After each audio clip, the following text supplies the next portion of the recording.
Hello, everybody. Now, do I have the clicker? Thank you, sir. Let me make sure. I always want to check. Oh, look, we have laser. Hi, guys.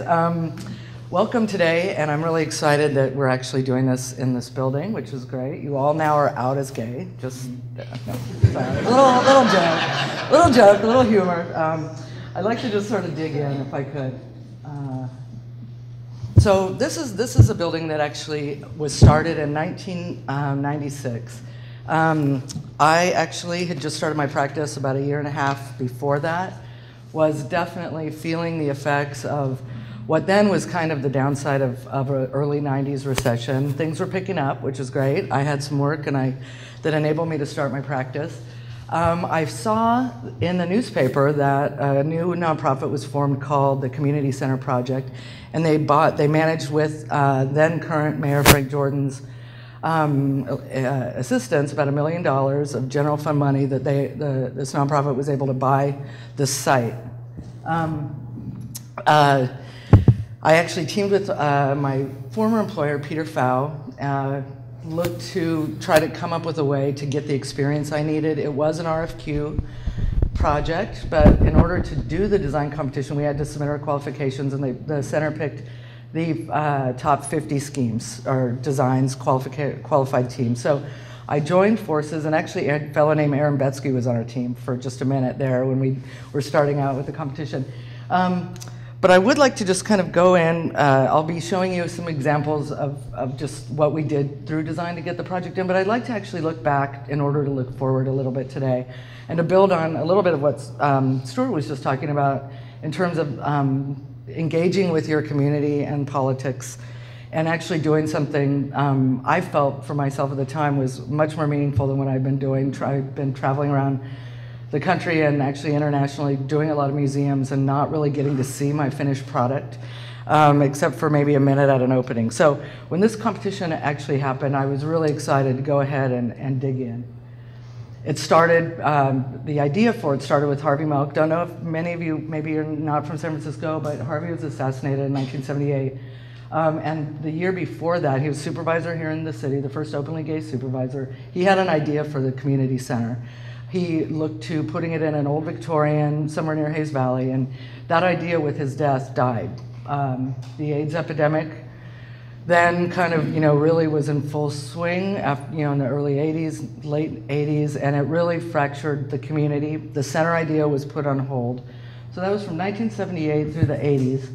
And then, a lot of issues came about during that instance of how to deal with AIDS, how to deal with being out, acting out, not acting out, sort of becoming part of the mainstream, not. But what I'd like to do with that is setting the tone, the center again, it was 20 years until actually we could start even thinking about the competition for the center. So with that, I sort of have this premise today, which is to try to embrace this uncertainty. That certainly was an uncertain time. We certainly are there now, I would argue. And I really feel like without that understanding of uncertainty, embracing it, there could be no belief. Without uncertainty, there can't be belief. So in order to actually do what we do, I really strongly feel like understanding both sort of the yin and yang of that, and moving and continuing on our discourse with the communities around us, with politics, and with the nature of building in the world we live in now can only help us move forward. So I'm going to bore you with a couple charts, but this is from This is just a couple indicators, economic indicators, which I think are important to look at. This is 1947, post-war, so it doesn't show the Great Depression, but just one indicator, gross domestic product. And you can see these gray lines are recessions that we've all gone through. This last one, some would say, should be twice that wide in terms of duration, but you can see everything below that sort of national growth average. These are the dips that have existed. The center actually, this is the dip that we experienced during and after the center was being designed and constructed. This is the current one we're in. Tough. Here's the good news. There's actually, forward progress. Here's another way of looking at this in terms of the Case-Shiller housing prices index, which also sort of keys back to housing starts, which is one great indicator of how well our profession is doing. And I look at this, and this is, I'm sure, you know, anyone in this room, whether you're in school, having just graduated, or having just gotten licensed, you know and have experienced this latest bubble. This is about 2002, and the incredible rise that we all experienced, some of us more than others. I've been in business now 18 years, so I certainly have felt all three of these recessions. And the deep drop-off that we've all just gone through.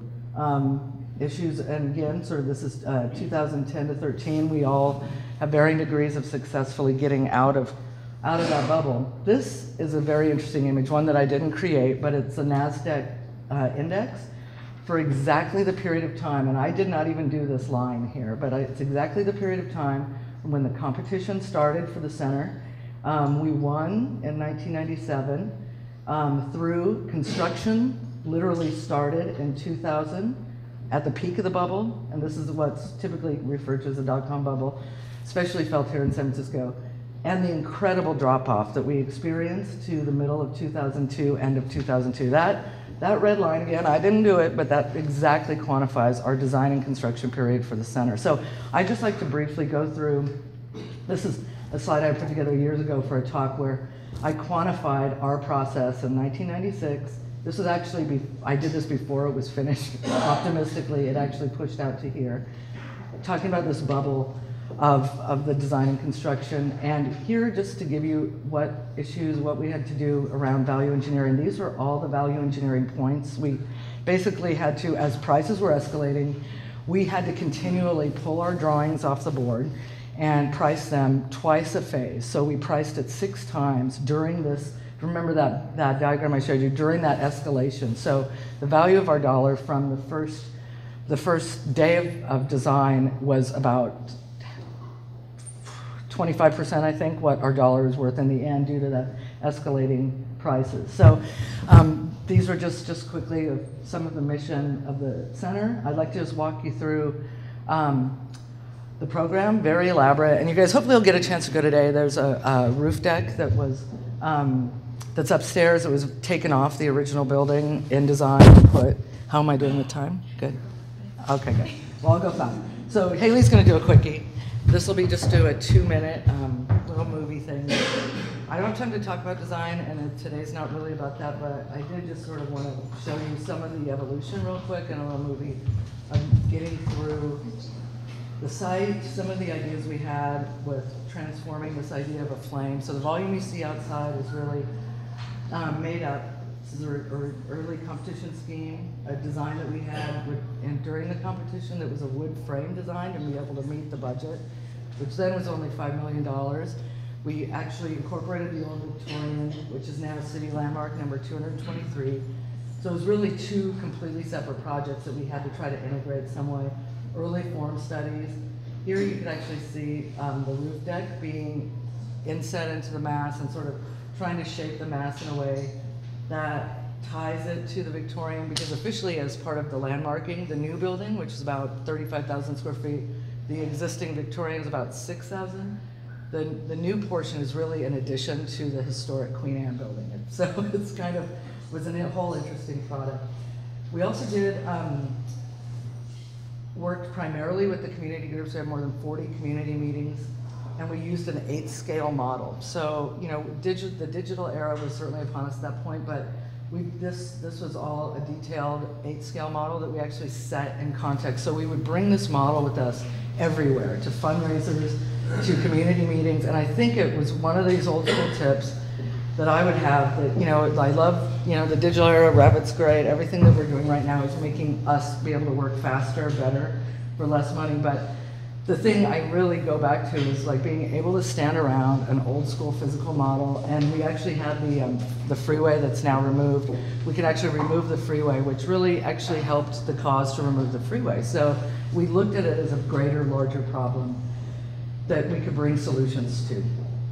And I am going to just kind of jump ahead while this goes, because I think I'm over time, but I kind of wanted to get back, again, to sort of understanding how to deal within the context of what we do as architects, and to hit a little bit of what Stuart was talking about, which is to try to open up our eyes and try to look in terms of local attitudes, politics, and engagement in ways, I think, you know, especially the slide that you mentioned, the 25% project management. In San Francisco now, to build, we're giving a lot of fee away as well to community liaison specialists, and I don't think there's any better community liaison than the architect. And so again, we went through this project, we specifically engaged at every level. We listened to people, and it actually was amazing. Like, you know, we managed to keep a design that was pretty, I mean, we radically changed it from the competition scheme, but we managed to keep intact the design throughout all phases because of having these, well, with the exception of value engineering, because of actually being able to meet with folks, remember folks' names, and just sort of get back to the old school of making architecture. So again, I just sort of go back to looking forward and hope we can embrace this role of uncertainty and transform it. And you guys are the folks that are going to be doing that. So with that, good luck.